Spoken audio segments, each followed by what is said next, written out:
Como casi siempre, las noticias que pueden ser definitorias, tremendas, cambiantes de una era, pasan a veces sin pena ni gloria. Y esto ha ocurrido con lo sucedido en Suiza hace tan solo unas fechas. La ciencia, los más prestigiosos neurólogos del mundo, han logrado, con un complejo sistema de electrodos, hacer que una paciente tenga esa experiencia de la que ya nos habló Goethe, Dostoyevsky, Allan Poe, Hemingway en sus libros, El viaje astral. En la más profunda antigüedad, en el tiempo de los egipcios, de los faraones, se hablaba del Ba, ese pájaro con rostro humano que hemos visto tantas veces pintado en las tumbas, que se elevaba. El alma se desdoblaba del cuerpo y tenía conciencia propia. Parece mentira, parece ciencia ficción. Son las 10:37, esto es Milenio 3. Estamos aquí todo un equipo: Katia Rocha, Carlos Barroso, Carmen Porter, este que os habla Iker Jiménez y el maestro Antonio Bravo en los mandos técnicos de esta nave de misterio y de palabras. Una pequeña noticia abre un universo inmenso. La ciencia, ya había varios, y hablaremos de eso con profundidad durante esta media hora, ya habían intentado en varias ocasiones manipular físicamente el cerebro. No solo para provocar un viaje astral, sino por ejemplo para provocar miedo mecánico. Hablaremos con científicos españoles que desde los años 40 y 50 han trabajado en Estados Unidos intentando llegar al control físico de la mente, algo que da casi miedo real, pero que está ahí. Y también comentaremos cómo los diversos gobiernos, sobre todo los servicios de inteligencia, han estado siempre prestos a utilizar esta tecnología. Una tecnología de la que apenas se habla, o solo se habla en sitios como Milenio 3. La tecnología del control del pensamiento.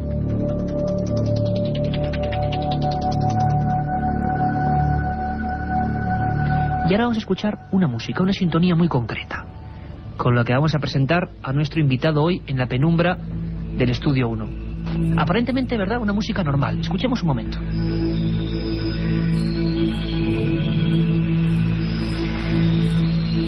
Estos acordes tan suaves sirven, según sus creadores, y muchos de ellos relacionados con la ciencia, para crear estados alterados de conciencia. Don Javier Sierra, director de la revista Más Allá, compañero de este equipo, bienvenido, buenas noches. Buenas noches, bien hallado. ¿Qué es esta música, Javier?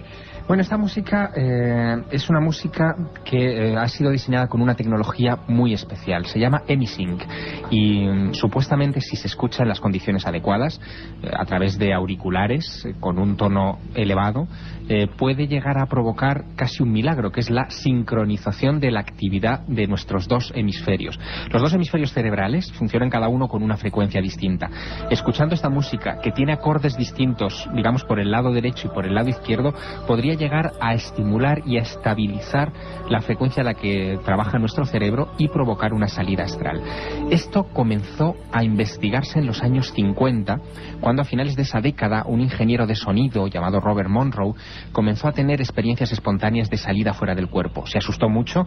Él en su casa, cuando se acostaba, sufría extrañas parálisis y de repente se veía como de golpe saliendo fuera de su cuerpo. Una historia que se repite, como decimos, en toda la humanidad, ¿no, Javier? Exacto. Vernos a nosotros mismos, por ejemplo, saliendo de la terrible cama. Experiencia. El verse en la cama uno mismo es una terrible experiencia para quien no conoce estas cosas.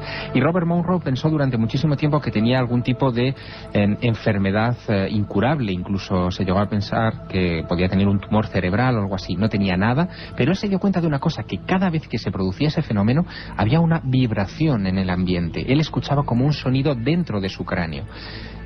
Como era ingeniero, sintetizó esos sonidos, los estudió, los colocó en orden y los aplicó a personas aparentemente normales. Pues bien, 1 de cada 4 de esas personas, escuchando los sonidos de Robert Monroe en la secuencia que él programó, tuvieron salidas de su cuerpo.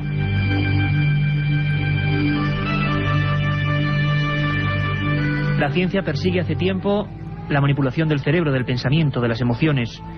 Lo que ha ocurrido en Suiza este mismo año, hace unas fechas, no es nuevo. Se habla de los experimentos del doctor Michael Persinger, psicólogo de la Universidad de Ontario en Canadá y jefe del grupo de neurología que realizó experimentos desde el año 95.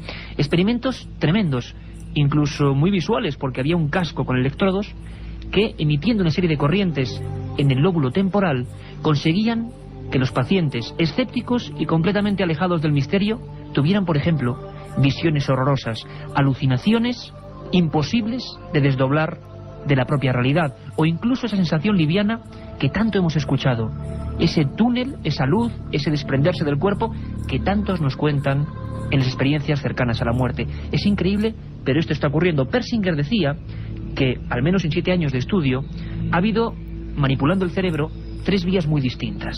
Una, que pulsando determinada zona de nuestro cerebro, ese gran desconocido, tenemos las sensaciones místicas, o que probablemente se equiparen a las de los místicos. Incluso podríamos llegar a provocar, según Persinger, heridas en el cuerpo, que la mente sufriese tanto que se provocaran heridas en el cuerpo. Otra sería satisfacción sexual, muy curioso, pulsando simplemente uno de estos electrodos. Y otra, bienestar. Pero ¿cuántas otras vías extrañas hay en el cerebro y la ciencia está investigando sobre ellas?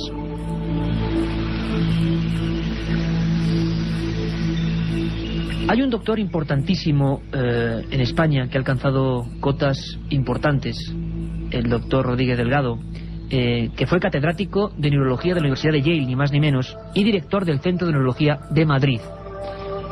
Vamos a escuchar, bueno, mejor dicho, Javier, hubo un experimento de él siempre ha estado desde los años 50 investigando el tema de la mente, fue en la famosa fuga de cerebros, fue uno de los científicos españoles que fue a Estados Unidos, hizo todo tipo de experimentos, pero uno fue muy célebre, sobre el cerebro de los animales, ¿verdad? Sí, sobre el cerebro de un toro bravo. Fue el experimento que le dio a conocer en todo el mundo, que se reprodujo en todos los periódicos importantes del planeta, en sus páginas de ciencia, en imágenes que eran muy elocuentes. En ellas se veía al propio profesor José Manuel Rodríguez Delgado en una plaza de toros, sujetando una especie de transistor, y delante un toro bravo. Ese toro bravo tenía una peculiaridad: se le había incorporado al cerebro un electrodo que podía ser estimulado por una frecuencia de radio.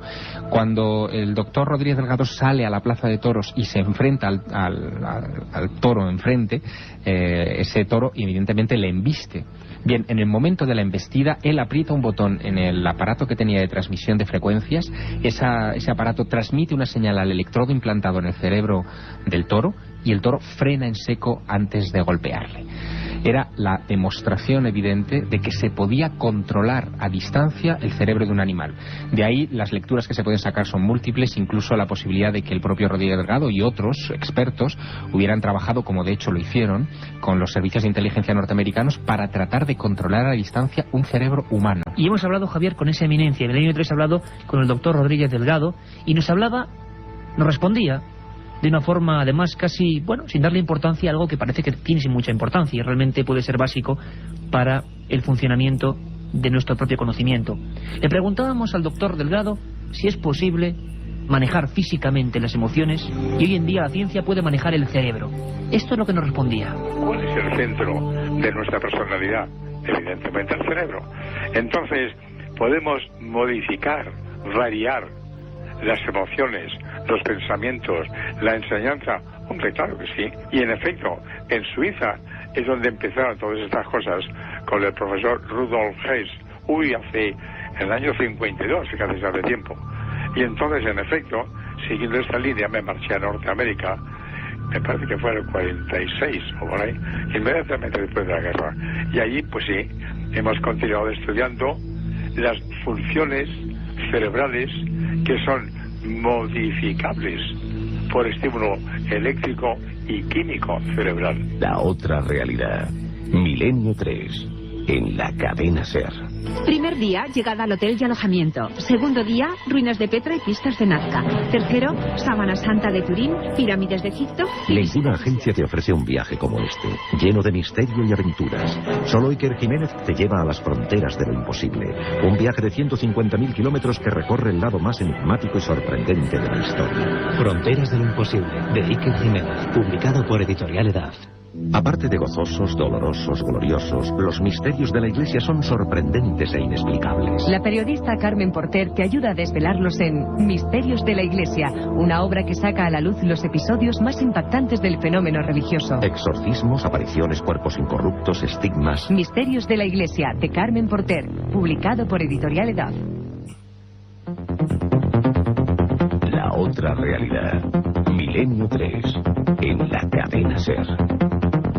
Sabéis que hay una vía importante, milenio3@cadenaser.com, milenio3 con número @cadenaser.com, para entrar en los sorteos que hacemos de madrugada, para sugerirnos, opinar, criticarnos, lo que queráis.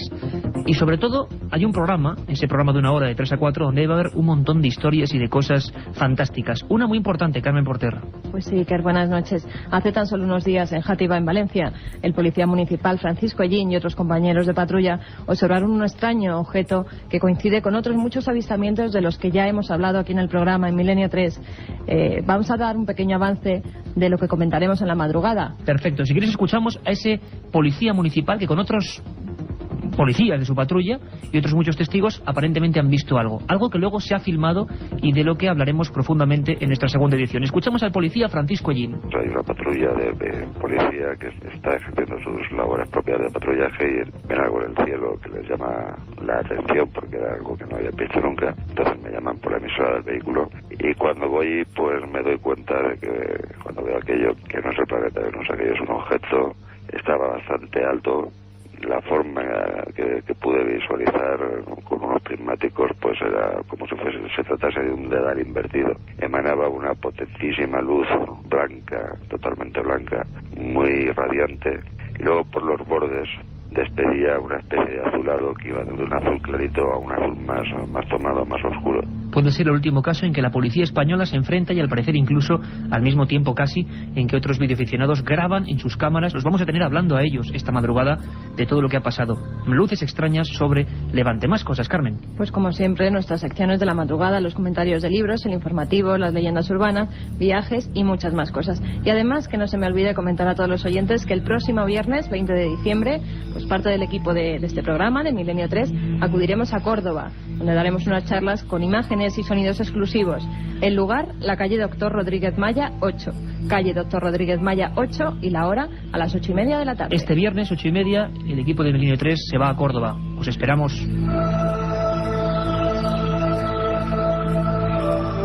Don Javier Sierra, seguimos con esta música fantástica que nos has traído, que supuestamente produce esos elementos. El doctor suizo Olaf Blank, de ese hospital prestigiosísimo universitario de Ginebra, dice que en estos estudios que han hecho que una paciente en plena vigilia, no dormido, en plena vigilia, se desplace, digamos, su alma, lo que sea, salga del cuerpo y se vea ella misma y describa a los médicos. Este Olaf Blank, director de este experimento, decía que cree que en nuestro cerebro, esa gran caja de sorpresas que nadie controla, hay una zona llamada gyrus angular derecho, que podría ser la que provoca los fenómenos paranormales, la sensación, no estamos dando una explicación, decimos lo que dice este doctor, la sensación de encontrarnos, por ejemplo, con un ser extraño, con un fantasma. Algunos de estos pacientes, Javier, llegaron a tener visiones terribles, como hemos dicho, que no dividían de la realidad y que eran un fraude, que eran simplemente un botón y una pulsación. Los gobiernos, imagino, los militares, han tenido interés por estas temáticas, ¿verdad? Claro, mucho. Fíjate que la noticia que ha saltado estos días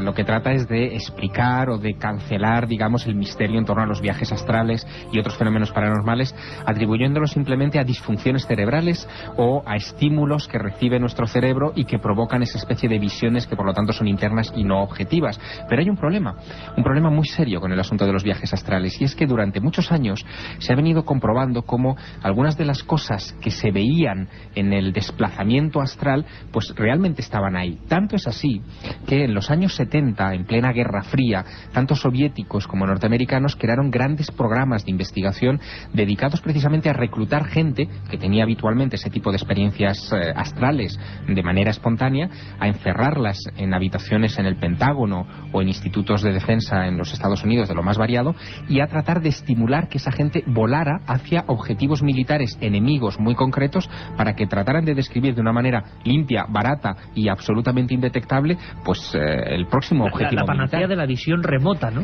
Sí, así es. De hecho, fíjate que muchos pensaban que todo esto era poco más o menos que ciencia ficción, pero en julio de 1995, con Bill Clinton en el poder, en la Casa Blanca, se desclasificó un paquete de 240 páginas de información secreta en la que se hablaba precisamente de este tipo de experimentos, donde se reconocía haber invertido la friolera de $20 millones en un periodo de un par de años para investigar precisamente este tipo de cosas. Y unos días después, el expresidente Jimmy Carter, premio Nobel de la Paz recientísimo, reconocía que efectivamente se habían utilizado ese tipo de psíquicos para todo tipo de cosas. Por ejemplo, él recordaba Jimmy Carter, que en 1979 un caza de los Estados Unidos se estrelló en Zaire y los satélites no eran capaces de localizar el punto exacto del impacto.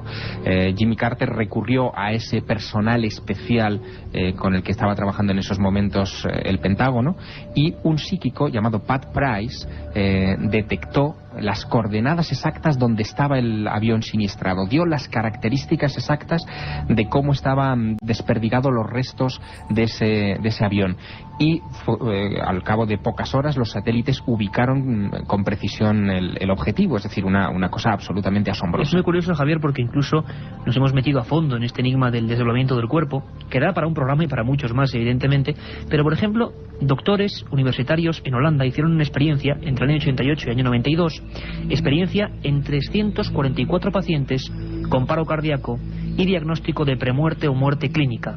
El 18%, que no es moco de pavo, había tenido lo que se llama ECM, experiencia cercana a la muerte. Hablaremos de ello y con médicos españoles que están investigando a nivel científico, pero casi todos ellos veían la escena del túnel de luz la sensación de haber sido como aprehendidos, como si alguien quitara parte de su cuerpo y se lo llevara siempre hacia arriba. Bien, es exactamente lo mismo, o aparentemente lo mismo, que lo que se ha descubierto, o lo que digamos se ha hecho público en Suiza. Nunca sabremos qué diferencia hay entre lo que se hace público y lo que se sabe ya. Entramos en el mundo de la conspiración, el mundo del espionaje, el mundo de lo militar, de los proyectos secretos. Hubo uno cuyo nombre da pavor, unas siglas terribles, MK Ultra. Y en este programa hay una persona, don Santiago Camacho, que es nuestro experto, yo creo que es el mejor investigador hoy en día en España en este asunto, serio, riguroso, y le hemos preguntado a don Santiago Camacho qué es el MK Ultra y realmente qué tiene que ver con eso de manejar físicamente la mente humana. El gran programa oficial para intentar el estudio del control físico y químico de la mente se llamaba MK Ultra. Fue un proyecto de investigación de la Agencia Central de Inteligencia Americana, con el cual se pretendía ni más ni menos que descubrir mecanismos a través de los cuales el cerebro humano pudiera ser dirigido como se dirige un cochecito con un mando a distancia, hacia determinadas actitudes deseables por los servicios de inteligencia. De hecho, uno de los propósitos últimos de MK Ultra era la creación de asesinos programados o agentes secretos que ni siquiera supieran que lo son, personas que tenían acceso a información muy delicada, pero que no sabiendo ellos mismos de su propia condición de agentes secretos, eventual interrogatorio, no podrían, mejor dicho, delatar ningún tipo de datos. Esos datos, a través de un trance hipnótico o el empleo de diferentes drogas, luego saldrían como si revelásemos una película fotográfica virgen. Se experimentó con el uso de implantes cerebrales, electrodos, se experimentó con el uso de drogas, con la combinación de estos métodos con la hipnosis, se experimentó también con el empleo de todo tipo de radiaciones, de microondas, etcétera, para poder controlar un cerebro a distancia. Y curiosamente se desarrolló cierto número de armamentos que ahora mismo se encuentran en fase experimental y que parece ser que se han utilizado incluso para disolver manifestaciones pacifistas, todo este tipo de cosas, en los cuales mediante el sutil empleo de radiaciones de microondas se podían inducir cosas como náuseas, desorientación, sentimientos de temor a un grupo humano. Temor, náuseas, terror a un grupo humano por la técnica y la ciencia humana. Tremendo, Javier, el proyecto MK Ultra, al que prometo que dedicaremos un programa íntegro. Pero sin embargo, en el otro bloque, que era una especie de guerra fría en lo paranormal, hubo también este tipo de tentativas, Javier. ¿Hubo un interés del bloque soviético por adentrarse en el control de la mente? Desde luego que lo hubo, y de hecho una de las grandes preocupaciones que tenían los servicios de inteligencia norteamericanos era cómo protegerse de esas incursiones enemigas, de esos supuestos espías astrales del bloque comunista. Y por eso ellos crearon su propia división, llamaron técnicamente a todo esto, para no llamarlo viajes astrales y que no tuviera connotaciones místicas, lo llamaron, qué curioso término, bilocaciones de visión remota. Ese era era el término, digamos, técnico que se empleaba en los servicios de inteligencia norteamericanos. Y se consiguieron cosas curiosísimas. Por ejemplo, aquel mismo año de 1979, en el que Carter descubre ese avión en Zaire, ocurre otra cosa. Otro de los sensitivos descubre algo curiosísimo. En un astillero, en el mar Báltico, en el astillero de Severodvinsk, descubren cómo se está fabricando un submarino soviético dentro de una gran campana de hormigón que era imposible penetrar por parte de los satélites. Y lo que ven esos sensitivos es algo curiosísimo. Ven que es un submarino nuevo con unas toberas diagonales que no sabían exactamente para qué servían. Los técnicos descubrieron que aquellas toberas eran para lanzar armas nucleares en un submarino que podía estar desplazándose en cualquier océano del mundo. Algo que solo sería confirmado unos 4 meses después por los satélites espía cuando ese submarino zarpó del astillero. Curiosísimo, realmente curiosísimo. Incluso también tenemos nociones, historias, comentarios que nos hablan de que los antiguos místicos, las personas completamente al otro lado de la ciencia, podemos decir, incluso en España ha habido casos muy concretos, han tenido experiencias brutales, idénticas a lo que nos indica la ciencia, idénticas a lo que en Suiza se acaba de producir, desdoblamientos del cuerpo, elevaciones, levitaciones, éxtasis diversos donde se ven todo tipo de figuras que son las mismas que ahora la ciencia puede producir. El mundo de la mística, Javier, hablaremos de eso mucho, hay ejemplos clarísimos de bilocación o de separación de un cuerpo, digámoslo así, en casos tan célebres como el de la monja y sabemos, de Jesús de Ágreda, ¿no? Y sabemos una cosa importante que esta noche queríamos dejar así como de fondo, ¿no? Que la música es capaz de provocar esos estados alterados de conciencia y que en lugares especiales, con una acústica especial, templos sagrados, tanto católicos como de otras religiones, templos antiguos en el antiguo Egipto, olores como el incienso, la luz controlada, etcétera, podían provocar esas salidas al mundo astral. Una cosa importante, Javier, se habla incluso de los canteros del misterio de las catedrales, de personas que entraban en estados alterados de conciencia donde se combinaban elementos como la poca luz, la luz dirigida, repentinamente había unos ecos muy concretos en unas piedras muy concretas. Podría ser quizás que el cerebro de esas personas entrase en esa especie de umbral en el que ahora la ciencia se está aproximando, que esos místicos sufrieran esas experiencias que la ciencia... Lo que nosotros hoy conseguimos con estimulaciones directas del cerebro a través de electrodos, en la antigüedad se conseguía precisamente con estos, entre comillas, efectos especiales de la antigüedad, que era crear el ambiente propicio para que la mente volara en libertad. Música como esta, Javier, que nos has traído y que además ha compuesto este grupo que tú decías, realmente del Instituto Monroe, sí. Exactamente, para hacer que algunos hombres y mujeres en ese experimento pudiesen, digamos, desdoblarse, ¿no? Sigue siendo un enigma la noticia, como hemos dicho, pasó sin plena gloria, en un hospital suizo, una mujer de 43 años, en plena vigilia, con los mejores neurólogos del mundo, unos electrodos en su cerebro, unas descargas eléctricas y la sensación perfecta de desdoblarse del cuerpo, subir hacia el techo y describir perfectamente la operación, los trajes, digamos, todos los elementos de cada uno de los enfermeros. La ciencia se acerca a lo que hace poco era prácticamente tabú, maldito, digno de las hogueras del medievo. Seguiremos hablando y mucho de lo que la ciencia está haciendo y de esos proyectos casi maléficos del espionaje en torno a la mente humana. Volvemos con la segunda edición de Milenio 3. Estoy investigando el suceso y que han comunicado la noticia a algunos medios de información mundial, hablaban de rayos en bola. Los rayos en bola, parece ser, según dicen los expertos, son una configuración muy extraña de la naturaleza, una especie de relámpago de forma esférica que puede llegar a precipitarse a tierra. Para muchos científicos, buscando una explicación a lo que está pasando ahora mismo en Uttar Pradesh, esto ha sido lo que ha ocurrido. Las personas de un bajo nivel cultural en su mayoría se han asustado, los rayos han caído en una proporción como nunca se había conocido en la India, y se ha producido esta especie de maldición de los dioses según ellos, ese bicho, ese insecto, que algunos incluso ya en medios de comunicación difunden como un artefacto parecido a una pelota de rugby, les ha aterrorizado, les ha llenado de pánico. Hablábamos, Milenio 3 siempre intenta buscar la conexión rápida con quien esté en el lugar de los hechos, con un experto escritor, investigador, periodista, y que ha pasado muchos años de su vida en la India, y que tiene todo tipo de contactos. Nadie mejor que él para saber el último pulso de la actualidad de lo que está pasando en Uttar Pradesh.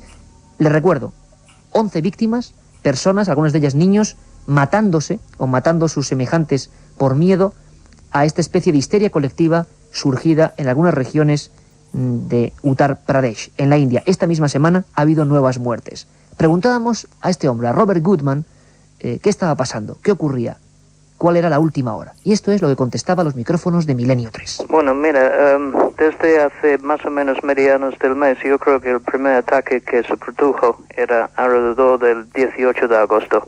Entonces, en el norte de la India, en el estado de Uttar Pradesh, muchos poblados están siendo víctimas de un extraño ataque aéreo, de que según algunos testigos es un objeto no identificado en forma de esfera que emite luz rojo y azul y luego ataca a la gente en la cara, produciendo quemaduras y arañazos, ¿no? Quemaduras y arañazos. Varios físicos, incluso enviados desde Estados Unidos, intentan trabajar sobre el terreno para saber qué clase de fenómeno natural, explicable, ha provocado semejante brote de pánico entre los habitantes de Uttar Pradesh. No hay respuestas, la verdad es que no hay respuestas, y esto nos recuerda, y lo hablaremos en un programa especial en nuestro horario habitual ya de los domingos de 10 a 11, lo que ocurrió en Brasil a principios de los años 80, un fenómeno idéntico. La diferencia siempre es la cultural, la diferencia es cómo el ser humano interpreta los fenómenos con los que se enfrenta. En este caso ocurrió en diversos puntos de la región norte de Brasil, en algunos estados muy concretos, donde diversos campesinos aseguraron haber sido atacados por luces de forma ovalada, de pequeño tamaño, en completo silencio, que se aproximaban y dejaban marcas evidentes de quemaduras.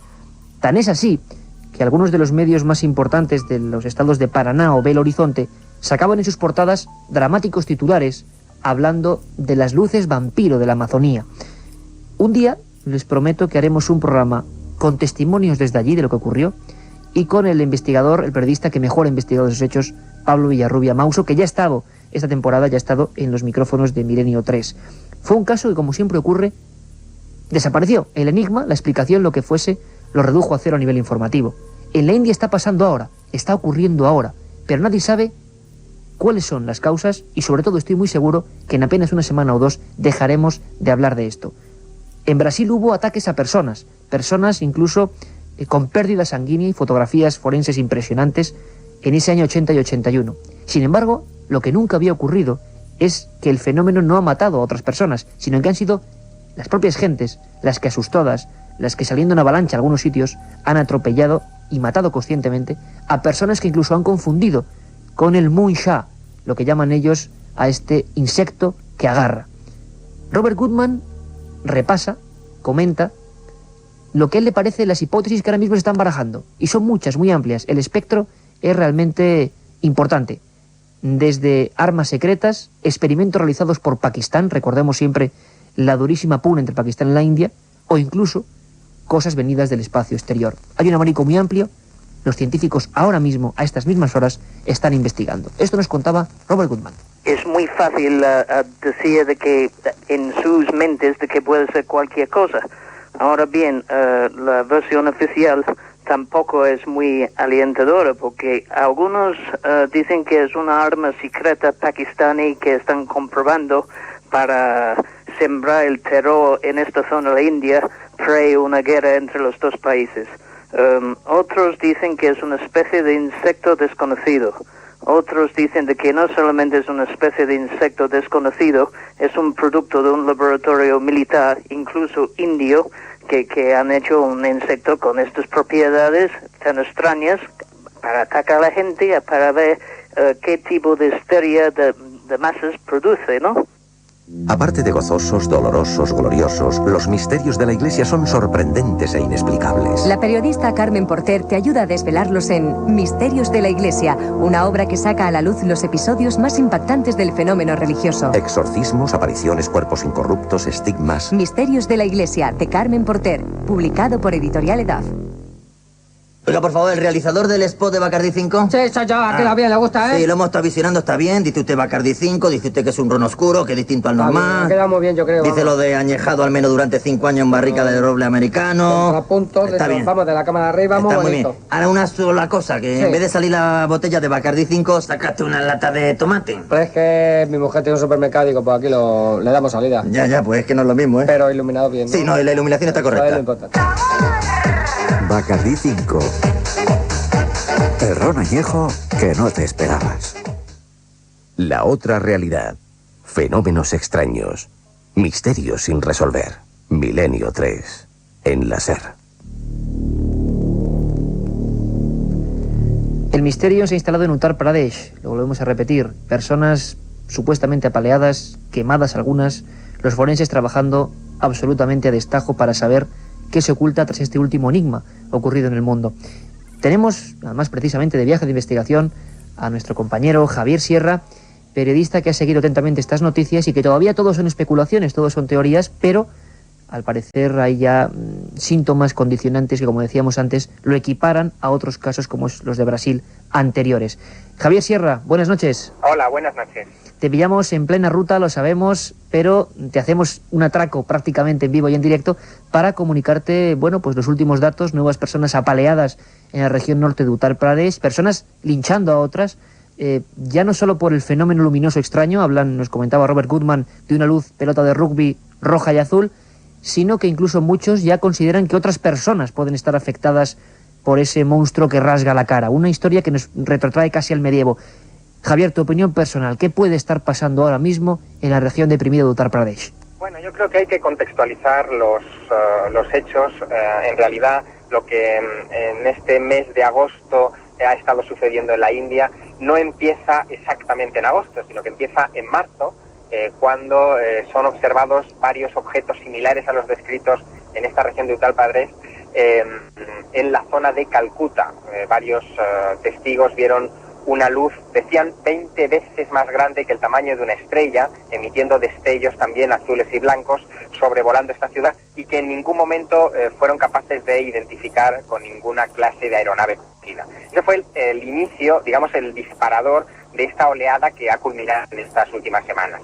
Y yo creo que lo que está ocurriendo es, como muy bien decías, lo que ha ocurrido es en otras zonas del mundo, especialmente en Brasil, pero también lo que está ocurriendo es que la actitud de las autoridades oficiales del país pues está siendo tan ridículo como ha sido en los casos de Brasil, o incluso retrotrayéndonos más en la historia de los ovnis, lo que ocurría en los años 50, cuando el proyecto Libro Azul se esforzaba por dar explicación a casos que no la tenían.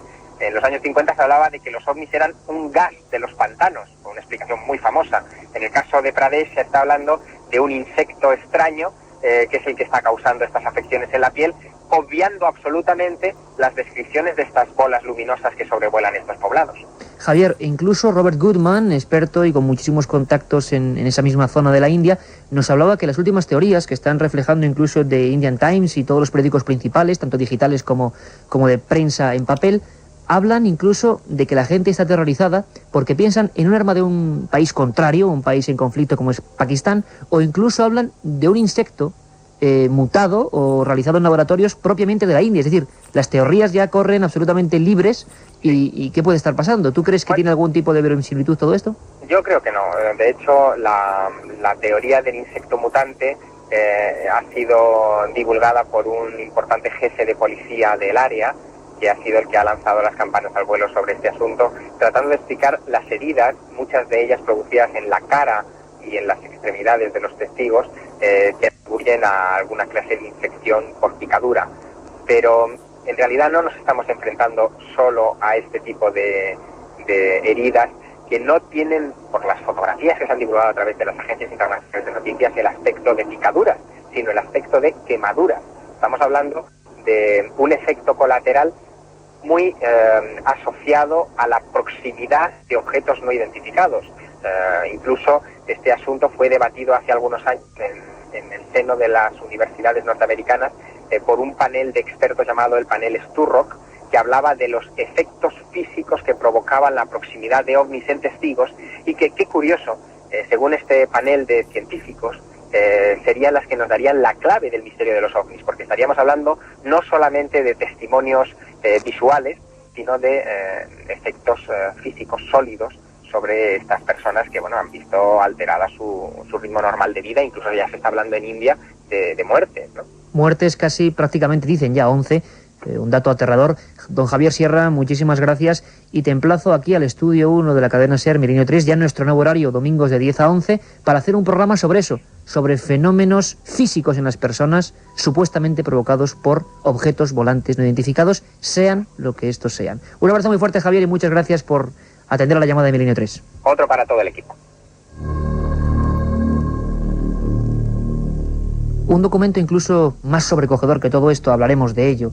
Hay tantos temas de los que hablar, como hemos hecho en estos 15 programas, temas policiales, temas militares aún en secreto, es la llamada Comisión de Efectos Gamma, que en 1966 realizaba un informe que yo he tenido en mis manos, que es un poco aterrador, que es la repercusión en el cuerpo humano de las radiaciones gamma. Pues bien, todo ese tipo de descamación de la piel, incluso caída de miembros, como son orejas, tendones, es lo que ocurría en algunos de estos casos de Brasil, año 80 y 81, con algunas muertes muy concretas, como el caso de Isla Cangrejos. Todo esto lo comentaremos en un programa de 1 hora, absolutamente detalle, dato, y con informes y documentos policiales. Experimentos y radiaciones de algún tipo de gas o elemento desconocido que se está experimentando ahora mismo, todo podría ser.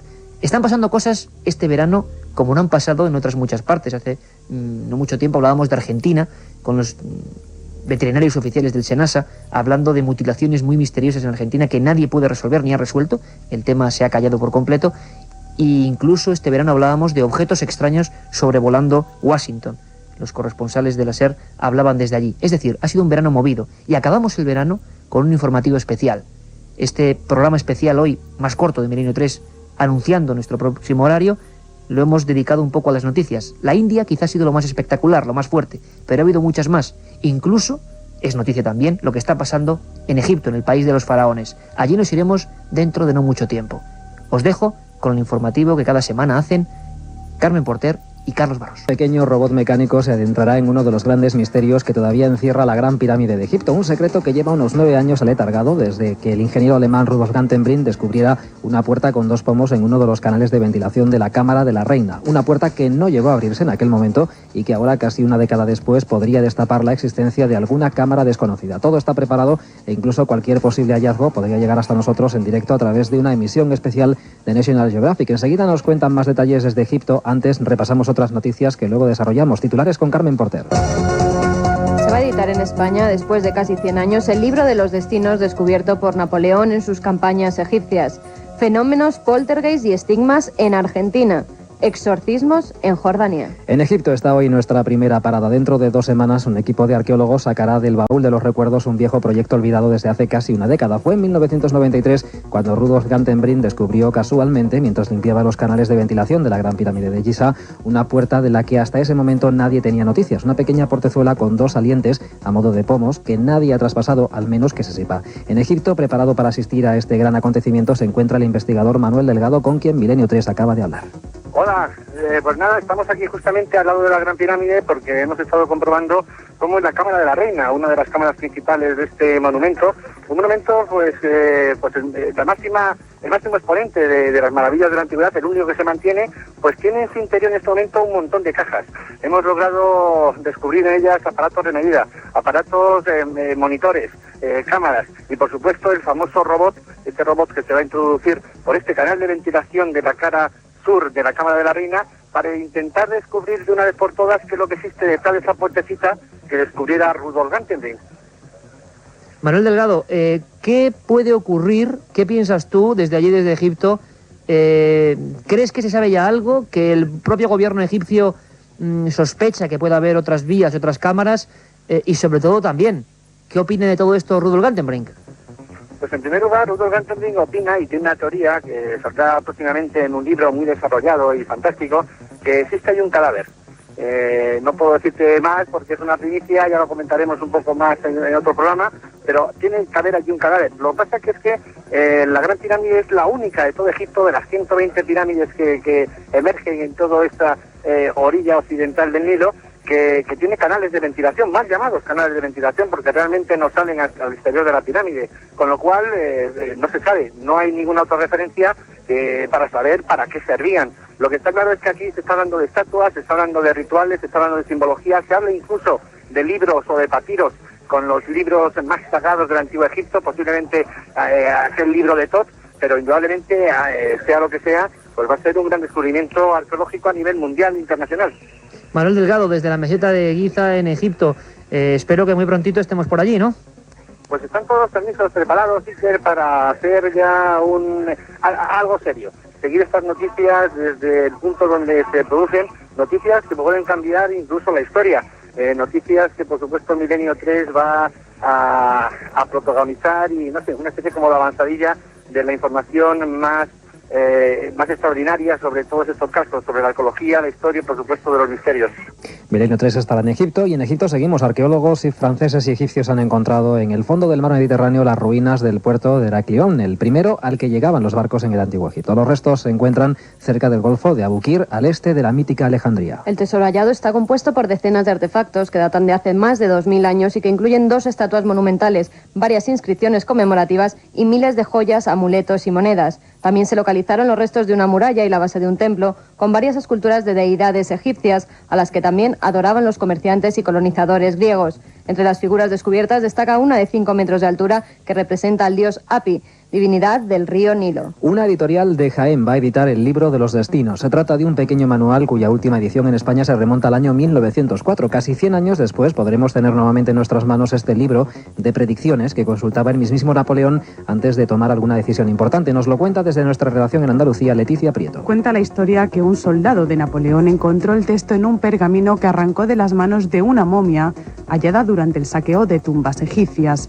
Lo vendió por poco dinero a un superior que se lo hizo llegar a Napoleón. Se tradujo al francés y además se le encomendó a un grupo de investigadores que estudiasen su funcionamiento. Aventuraron una forma de usarlo que se basaba en un dibujo hecho con sangre de sacrificios anteriores de una hilera de estrellas dentro de un círculo con los signos del zodiaco.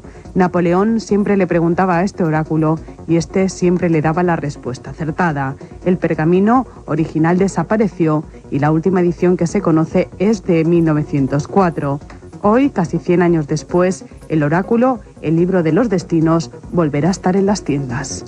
Argentina, de actualidad en las últimas semanas por los numerosos avistamientos de ovnis y por la aparición de animales extrañamente mutilados, salta ahora a las páginas de noticias por un inquietante caso de fenómenos paranormales en una vivienda de la localidad de Charata. Una de las niñas que vive en esa casa sufre incluso estigmas sangrantes. Carmen.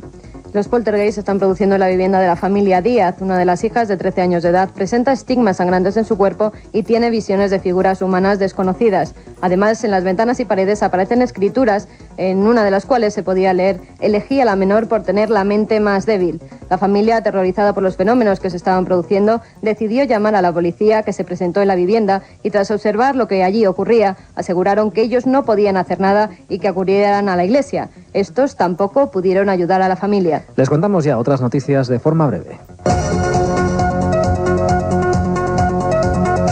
Muere una joven de 18 años en Jordania después de recibir un tratamiento contra el demonio. María Salem padecía dolores de estómago, por lo que su familia sospechó que el diablo se había introducido en su cuerpo y la llevaron a la consulta de un curandero que, según la policía, la pisoteó hasta causarle la muerte. Según los forenses, este es el segundo caso de este tipo que se descubre en Zarga, Jordania, en menos de un año. La guerrilla islámica de Abu Sayyaf ha decapitado a 2 testigos de Jehová que mantenía como rehenes desde hacía 2 semanas. Las cabezas de los 2 testigos de Jehová aparecieron envueltas en bolsas de plástico en el mercado público de Patikul, según confirmaron fuentes policiales. Junto a una de las cabezas se halló una nota que decía: a los no creyentes en Alá les tocará la misma suerte. Esto es parte de nuestra guerra santa. Y una curiosa y variopinta expedición tratará de demostrar que el diluvio universal existió realmente, así como el arca de Noé. Una expedición búlgaro-estadounidense tratará de encontrar algún rastro de la civilización que podría haber vivido en las orillas del Mar Negro antes del gran diluvio. Por otra parte, se construirá una embarcación de madera de 112 metros de longitud que albergará animales exóticos como los que viajaron con Noé y quedará abierto al público el próximo año. Pues es todo por hoy. La semana que viene volveremos para contarles más cosas, noticias que nos sorprendan y que iremos recabando durante los próximos 7 días.